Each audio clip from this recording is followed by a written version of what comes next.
you know that your forward momentum is the best you can do. You're heading towards something. You're trying your damnedest to head towards something that has meaning, heart and meaning to you. And when you feel like you're aligned and you still don't know what you can do tomorrow, and you just lost your job and you got problems like anybody else, but you're aligned, you feel that a birthday can come and it doesn't touch you. It's just another day. New Year's can come along and it doesn't give you that twinge of, oh man, time's rushing by and I'm missing out, because you know that you're aligned. And maybe it's the same thing as some people think that they don't fear death because they've seen some things, they've experienced near death, whatever, went through wars or something, and they don't have that fear, that angst against death. It's just another experience, right? I think if you're aligned to your North Star, whatever that is, and maybe you don't know what that is, but you're seeking, and you wake up in the morning with your Amorati ritual, with your leather notebook, and say, I want to pause this morning and give thanks and gratitude, and consider gratitude of what I do have and what it could be something else. So welcome back to the podcast. And I don't know when you're watching or listening to this, but if you're watching it close to the release date, then it's the end of the year. And I want to do a very quick one today because I know this is a busy time for people, but we're virtually at the shortest day in the Northern Hemisphere. We're at Christmas, we're at New Year. And I know a lot of people like to sit at this time and take out their wall charts, calendars, notepads, journals, and reflect on the year and make plans for the next one. So, Zan, since the start of the Ars Amorata, you say that this is a contemplative path that invites people to consider their lives and what they want. You start your way of the Amorati training with the Amorati ritual, and you showed us before your big leather-bound notepad about how you do this and build a vision and a clarity about who you are. Do you also have any seasonal or yearly practice where you contemplate the year gone, what's ahead? Do you do any strategic planning, or do you do any occult, chicken rituals and prayers and send things off, offerings to the different spirits, the four directions, to manifest more of what you want over the next year? I think people would be curious what you might do. Yeah, I used to do New Year's resolution like everybody did, right? I don't do it. I was thinking about this now.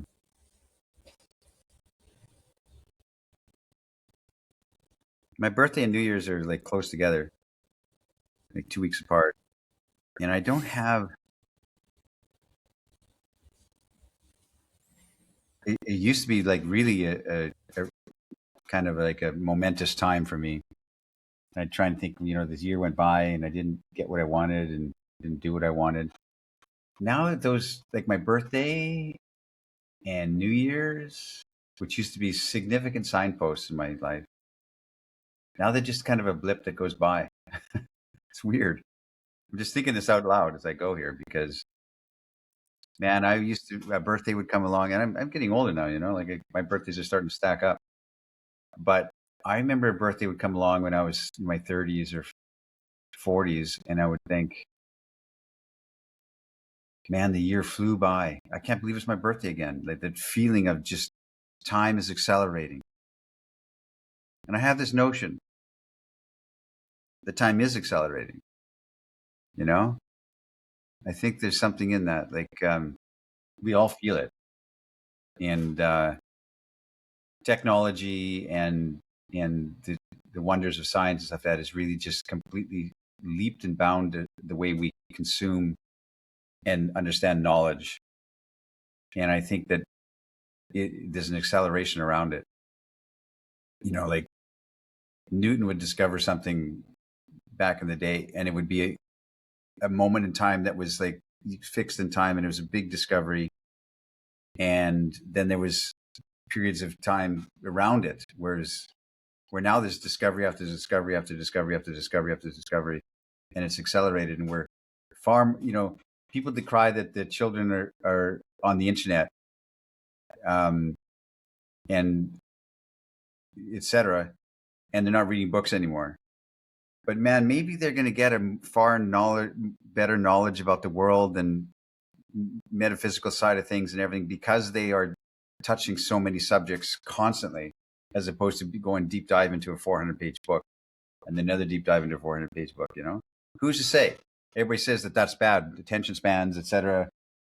And everybody nods their head, yeah. But maybe, devil's advocate, maybe there's something that's going to be great in this generation that's coming up that is just sound bites, reading sound bites and learning so much about the world in a spectrum. I don't know. I don't know about that, but anyway, I went off the track. But so yes, for me, I said this before. I think I wrote it in the Alabaster Girl. The idea that a birthday comes along and everybody's singing happy birthday for you, and you're sitting there smiling, a grin that isn't really mirthful or joyful, because you feel angst. You feel a twinge in your chest that this year flew by. I didn't do all the things I wanted to do. I'm still stuck in this job, this relation. I didn't, my resolutions I made, in January, nothing's come true. And my year flew by and the winter flew by, or the summer flew by. It's winter again. This is me. I'm December birthday, right? And I didn't do all those things. And you feel they're all celebrating, saying happy birthday, and you don't feel it. There's no joy in it at all. It's just anguish and angst. And also with New Year's, same kind of angst, right? And what I discovered is when you are aligned, not when you have answers, not when you're confident, not when you're but when you know that your forward momentum is the best you can do, you're heading towards something. You're trying your damnedest to head towards something that has meaning, heart and meaning to you. And you feel this sense, everything I talk about is alignment. That angst you feel at your birthday or New Year's Eve is because you misaligned and you're not in tune.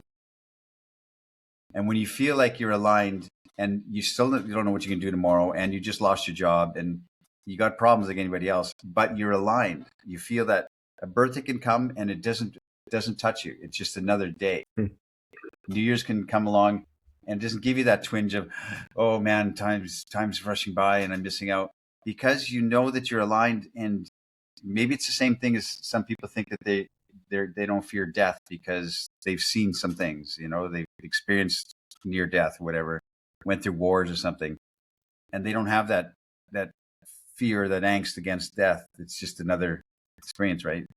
So I think if you're aligned to your North Star, whatever that is, and maybe you don't know what that is, but you're seeking and you want to, you wake up in the morning with your Amorati ritual, with your leather notebook, and say, I want to pause this morning and give thanks and gratitude, and consider gratitude of what I do have and what it could be something else. And I want my life to look like an artful thing. I'm creating a piece of art. I don't know how, but that's what I want. Then you go about your day. Your birthday comes along, and you say, at least I'm connected to that. I'm saying a lot, but I hope I get the impression across. You just don't have that sense of angst anymore. I don't have it. Like, it's strange, because I had it a lot. I was back in the corporate world and all that. I was just like feeling, man, another year went by. I'm wasting my life. Incredible. There's a general summary. You say you don't have any specific birthday or end of year or Christmas or winter appraisal or intention setting, but it is something that you do every day. And so the daily practice of that means when you come to the end of the year, it's nothing to get hung up about, but also nothing to radically realign all at once. Yeah. 365 days a year. Yeah, I'm trying to recalibrate, because, we want to feel aligned. We want to feel that we're moved by the spirit of whatever, that we're, and my thesis on beauty is the reason that we have discord in the world and anger and fighting stuff is because we're not aligned with beauty anymore. We've actually actively cast beauty out of our art and architecture, and we've turned our face away from it. We celebrate ugliness. Mm. and shock and ugliness, and which is, and this, the sacred project we have too, which is the enlightenment, brings in, reason. And so we're driven by reason, which is a fantastic thing, but we forgot the metaphysical side of things that gave us lift, that lifted us. But, the Longinus sense of the sublime that lifts us and elevates us. And we have nothing that elevates us because science doesn't have that and technology doesn't have that. That just moves us forward. It doesn't have the sense of making us pause and contemplate and elevate us. And so we all feel that. And so we have a collective angst around that and a collective anger, and we're misaligned from beauty, which is, I mean, I could talk about this forever. This is what I'm writing about right now. Mm-hmm. But that misalignment is what we feel. I'm taking note about that, actually, because I want to make sure I write this out clearly. Sorry, ignore me. I'm taking the Abundance in the Land of Women podcast is Zan's personal workshop for the next book. Totally. So I need the transcript. Take the time you need. So here's an aside. Whoever's listening to this and knows how to do this, scrape and make transcripts of these 45 episodes Jordan and I've done, and send them to me, the text. because I needed to review it. I can't listen to it all 45 hours again. Mm-hmm. It's too much, but I can scan through a transcript. So somebody who's knowledgeable, scrape these and make a transcript for me of all these episodes we've done, so I don't have to do it. Where do they send them? What's the email address? Just send it to askzan@gmail.com. There you go. I'm easy to find. askzan@gmail.com. So is it as simple as saying you create a kind of New Year's resolution every day of the year? It's not a resolution. It's not here's what I promised myself. It's not that. It's my notebook and my page that I look at in my Amorati ritual is basically how I want my life to look and what I want, my values. And I'm just remembering it. I'm just trying to reconnect to the feeling of remembering these things on my list, as opposed to now I promised myself this, and here's my plan for the year. I don't have a plan. I don't put in there that by this time, etc. It's not a goal. It's not goals. It's not a to-do list or goals. It's, I want to have this in my life and I don't know how to get it, but this is what I want. I want the peace of knowing this. So for me, the Amorati ritual, which is very near and dear to my heart, is just me reconnecting with what I love, what I want. And I don't mean like I want a Lamborghini. I want to have this sense that, for instance, Ars Amorata has this flavor, or the Amorati membership, the guild that we've just created, feels like this. That's something I want. How, I don't know, but I want it. I want to move toward that in this day that I'm awakening up. I'm wakening up to this day. My family, my relationship. I want it to have this flavor. And I'm just reminding myself of that so that it softens something in your psyche that day. You don't go rushing through with like angst and like, okay, how do I fix this? You know what you want for instance, your relationship to be like. And you're just reminding yourself of that. So there's something becomes clearer in your eyes and your tone and your articulation and in your relationship that is felt. That intention that you created, you want it to be like this. You don't know how. You had a fight last night, for instance, right? But you want to align yourself with beauty in your relationship and your career, everything. This is what that Amorati ritual is for. It's a reminder and a reconnection to the things that are most important to you. So my list is the things that are most important to me by miles. There's no trivial. There's no. Also, I'd like to also have $1 million by the time it's none of that. There's no triviality in it. It's what's important to me. When I'm old, I want to look back and say, at least I had that. And that's what is contained in my list, right? And I'm just reminding myself of it. I'm just reminding myself, that's what I want. Yeah, I want it to feel like this. You can imagine it. Yeah, this is such an important distinction, because I know a lot of people get tripped up over creating their list or their Amorati list or their Yeah. manifestation list or however you want to call it, and they get stuck between the material desires. Do I want this or do I want that? I don't know where I want to live, this city or that, therefore I'm stuck. I don't know if I want a girlfriend or a wife or a devoted partner, or if I want to play the field and try 100 different women. Therefore I'm stuck. I don't know what to attract and I don't know what to speak out into the world.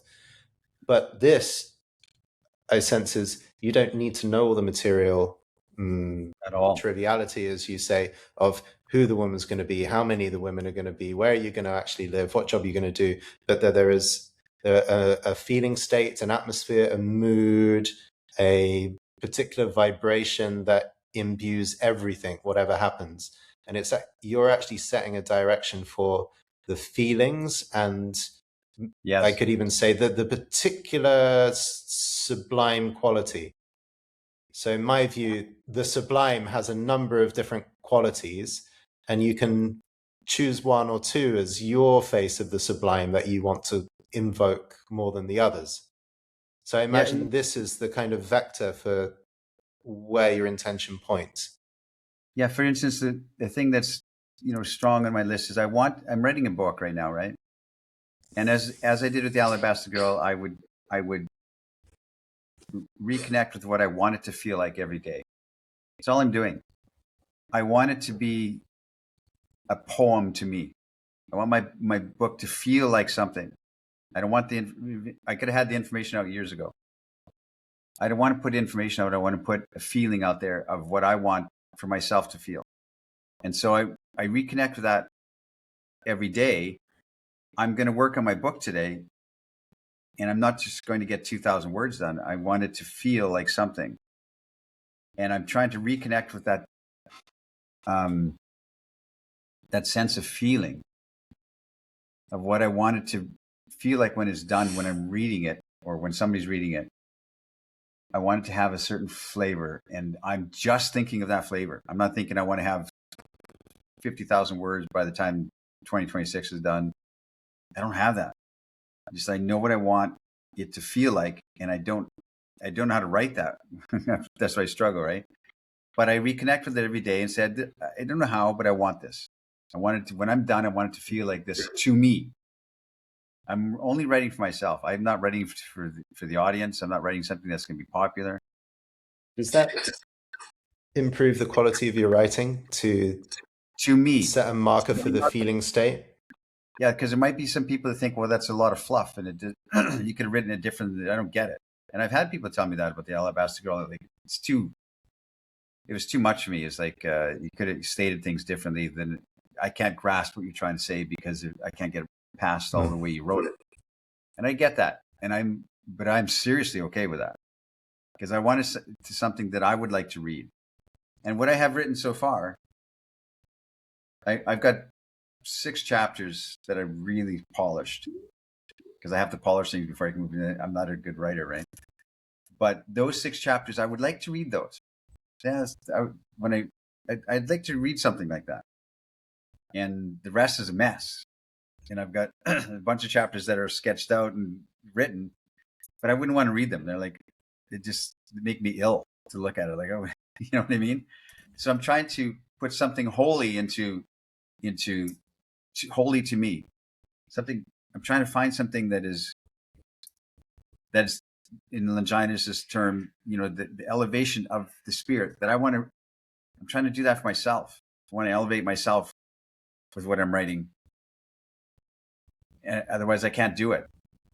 And to try and do that, people saying just put it out. We're gonna all love it. It's gonna be elevating to us. And it could be true. But I would feel heartbroken and so my perfectionism is that I'm trying to find some grace and salvation in what I'm trying to say. I'm trying to touch something. That's all I can do. There's a lot of people out there, and I have this part in me as well that I have to be very diligent of. Otherwise, I will commit this. But I could say to myself, I'm going to write before the end of the year the best book about beauty that has ever been created, the most beautiful book about beauty, the most comprehensive, and I'm just going to nail this book about beauty. And I'm willing to deprive myself 365 days of every pleasure, every bit of beauty in my personal life. I'm willing to trash every relationship around me repeatedly because of my obsession with this book, anything to get to the end goal, right? And thereby sacrificing every bit of the process because I want to manifest the material thing that I wrote down on my list, my goal for the year. And I have to sometimes really pull myself back to be like, okay, the end here is, does the end justify these means or this present torture that I'm putting myself through because I want to get to some other place? Or can I actually create the means in the same spirit that I want the end to be? That's a harder thing. It requires a lot of patience of me because part of me wants to go and get the result and is willing to sacrifice the now or sacrifice my quality of life in order to get there. Yeah. And then, yeah. I'm constantly on guard about that. Sometimes, failing terribly, but sometimes The succeeding. counter to that is that you're not productive, and maybe you're deceiving yourself. Maybe you can't touch something really metaphysical and enlightened out here that you're trying to do for yourself. Maybe you can't, and just get over yourself and just pump this thing out, because people are waiting for it. I tell you one thing I'd really like to ask you. When I first met you, and obviously I started the course on January 1st, so it was auspicious timing to begin a transformational journey on the 1st of January because it coincides with the clock, all my best intent to change. And I met you a couple of weeks after that, start of January. So I had this very charged January in which I hoped I was going to change. But the way that you articulated your work about the Amorati list was so refreshing. And I know that particular part of the Ars Amorata is so inspiring to many people. They love the first week or two. And then when they have to go out and start speaking to women, many of them drop off the course and they only come back for the next round where they can start the good feeling of the fresh start again. Yeah. But there's something you said in your opening week, which is you say, might get the phrasing wrong, but it's everything that you want or everything you could possibly want is contained within this day. Yeah. Yeah, I wrote that in the book. There's a chapter in the book that starts with that, or an essay in the book that's basically morning is a promise. Everything that I want in life is contained in this day. Yeah, it's a devotional way of looking at life. It's like trying to ritualize your mornings so that your day flows however it's going to flow. You're going to self-acceptance of the day, good or bad. So yeah, that's how I feel. Morning's a promise. You get everything you want is contained in the day you wake up.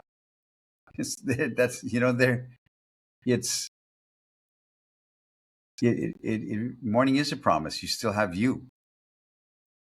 You still get to go and spend these next years heading towards something. You're single, for instance, you want to be not single. There's a promise in this day that wakes up that you can head towards that presence of being in a great relationship. Some of the guys that we talked to want a wife, So you contemplate that. You think about it. What does that look like, and your mind becomes prepared because you've turned on an awareness factor switch so that you start to see opportunities. You're not just like rushing through the day and then you've forgotten basically forget what has value to us. What's the most important? I just watched a movie. It just came out with George Clooney, and he's a famous actor, and he's getting a tribute in Italy. And his daughters, who are now grown, they wanted a relationship with him. But he helped so many people, gave them, because of being this movie star. It's called Jay Kelly. It just came out. I just watched it. But he's looking back in his life, and he wishes he would have had that with his daughters, because that was valuable to him. That had value, and they're distant from him and want nothing to do with his lifestyle. Sorry, my voice is scratchy. But that's a common theme for people that are old. Massively common theme is that I wish that I would have spent more time, would have done my art more, would have spent time with my family more, would have concentrated on that. And he's he's a metaphor for that, but he's rich, he's famous, he can't go into restaurants because he gets photos taken of him and stuff like that. Everything that you think you want. And he lost his relationship with his daughters. And his daughters didn't want any of that. They wanted him. They wanted their dad. They were trying to. There's one scene in there where they're doing a little backyard play, and he's smiling. Look at them. Yeah. And yeah, I gotta go, girls. Gotta go. And they're trying to stay and watch his dad. They're trying to reach out to him, and he loves them. He's not a bad dad, but he chose something else over the girls, and maybe it's a conscious choice, I guess. Anyway, I'm talking a lot, but the thing that the old people think, and they're awash with regrets. If only I would have spent this, if I did that. I spent all my time in business or whatever. And I don't want to have that. So that Amorati ritual, to me, that list of how I want my life to feel, reconnects me to that on a daily basis. Just like the Christians would just read a Bible verse every morning and then go about their day. Just reconnects them to the divinity they want to head toward, So it's kind of, it feels like that. It's a morning ritual that is for you, that pauses your life. And then you rush to your emails, your obligations, your meetings. Everything else can wait for that. Wait for that pause of the morning. That's how I see it. And if I don't do it, I feel the difference. I feel disconnected. Yeah. Yeah. That statement, everything I want is contained within this day. When I slow down my life and really take a morning, there's a depth in me that knows truth and beauty, and knows that statement to be universally true. Everything I could possibly want is contained within this day. And when I'm going slow enough, this is one of the most relaxing thoughts, actually, that kind of hits my psyche and slows everything down. And I know it to be absolutely true. Now, when I start getting in a bit of a rush and the day gets on and I start to lose the placidity of the early morning, all of a sudden it's like, there's no way everything I want is contained within this day. One, it's impossible to make this much money. Two, it's going to take me 3 or 6 months of upping my skills before I'm worthy of this kind of woman. Yeah. And before I know it, I'm stuck in the materialism and the time, the stretching of time and the delayed gratification and the projection of the things and the feelings that I want off into the future. And the day can often end like that. And then the next morning it comes, right, well, actually, how is it that even if I spend most of my life thinking everything I want is a year from now, because I have to work for it, work for the next level, how is it true that in a particular state of mind, everything I want is contained within this day feels like a universal maxim, truth of existence, which it does to me. Yeah. I don't know, man. It's yeah. What else is there? What else do we have? What other momentum do we have if we don't reconnect with what we love and what we want? It's so important because we're buried. It's an onslaught of necessities and fixing problems and trying to find money to pay our rent. I mean, it's an onslaught. That's never going to change. Like, look at the people that get a bunch of money. Now they have new problems. Problems they didn't have. They wish you could go back to the simplicity of not having so much money because there's new problems. So it doesn't go away. And all we can do is just try and pause and reconnect with the still small voice that inside of us that wants something deep and dear. That's it. And so I've tried to create for myself this ritual that I share with others, which is a daily devotional that I do, my daily devotions. Yeah. So I was curious, actually, genuinely curious to see if you had an end of year thing, which I hadn't heard of. It seems like you don't, No. but I created one. So I'd like to You did? share that before the end of the episode. Yeah. So last year, around this time, I created a very simple 5-prompt journaling exercise. And the reason that I did this was because I know that we have in our community a lot of personal development addicts who they want every journal prompt that's possible, every exercise, they'll sit there and do it. And so I wanted to give some end of year prompts that would fulfill the itch for doing the thing that's going to create some change in me. Oh, But I that's also cool. wanted to ask some questions that would take it out of the tight way of measuring, like people measure themselves. How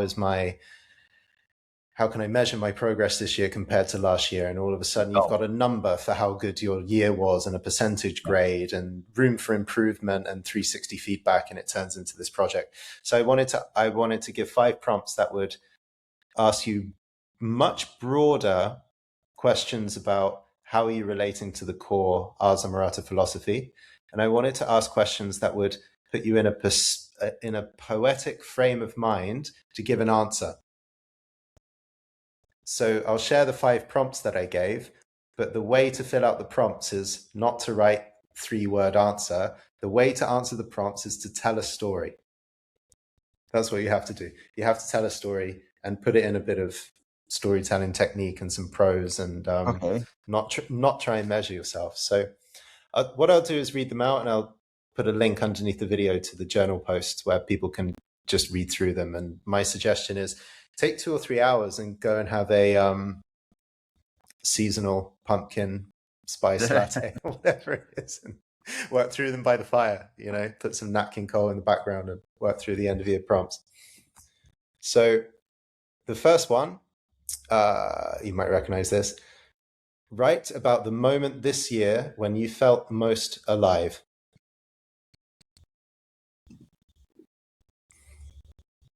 So write for 10-15 minutes about the moment this year when you felt most alive. Number 2, write about the greatest blind spot you discovered about yourself this year that's leading to the greatest transformation. So write about the greatest blind spot that you learned about yourself this year that is now leading to the greatest transformation. So no matter where you are in your life, there is always a blind spot that would be transformative if you saw it. Number 3, write about a moment in which you went beyond yourself in relation to a woman. So write about a moment this year in which you went beyond yourself in relation to a woman. So we have the whole thing of, did you show up as a man? Well, sure, you can do that, but every year there's a possibility to show up with something more than you ever showed up in the past. So we're sequentially bearing ourselves, giving more, showing up with something even greater. And so for a taste, in other words, write about a moment of bravery, humility, power, romance, generosity, flow, when you showed up in a way you never had before, and in which you thereby discovered a greater sense of yourself.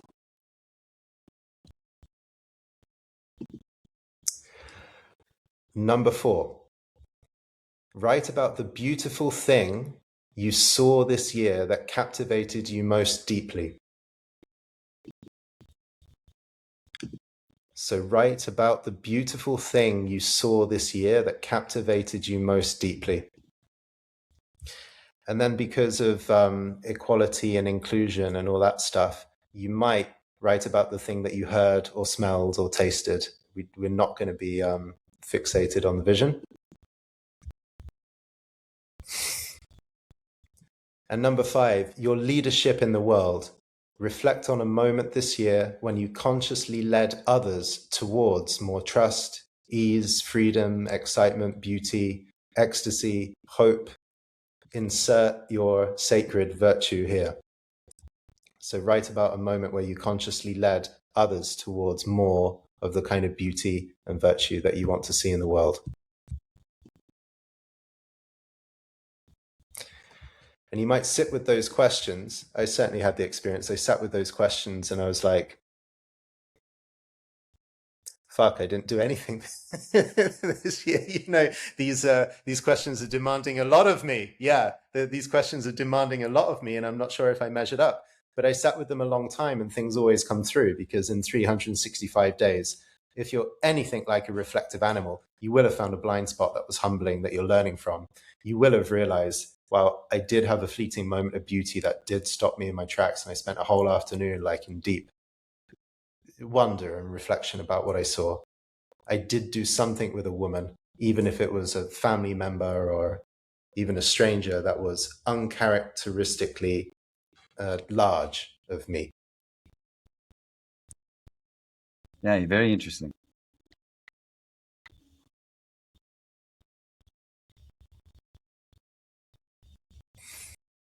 Mm. And once you've written them up, feel free to share them with us or keep them a secret memento of where you've been on track. All right. So I guess we've got a week and a bit to go before enrollment for the guild. We've got a few final opportunities actually for those who want to be a founding member and want to join Zan and I for a 1 year of full-scale community mastermind and mentoring. So you can read through the information on the guild. We do have a handful of places at the founding members price available, but that's gonna, yeah, we'll put the link just below the video. That founding members pricing is going to be gone by December the 31st, or if the places fill. And we're excited about doing something completely new over the course of next year and throwing all our resources into a very committed and bubbling community, which is the Amorati Guild. Yeah. Excellent. All right. Thank you for watching along. Thank you for coming to 46, 47 podcasts, something like that over the course of the year. It's been oh boy, it's been a long one. We talk a lot. Yeah. All right. Okay, guys. Happy holidays, everyone. And we'll be back in the next few days.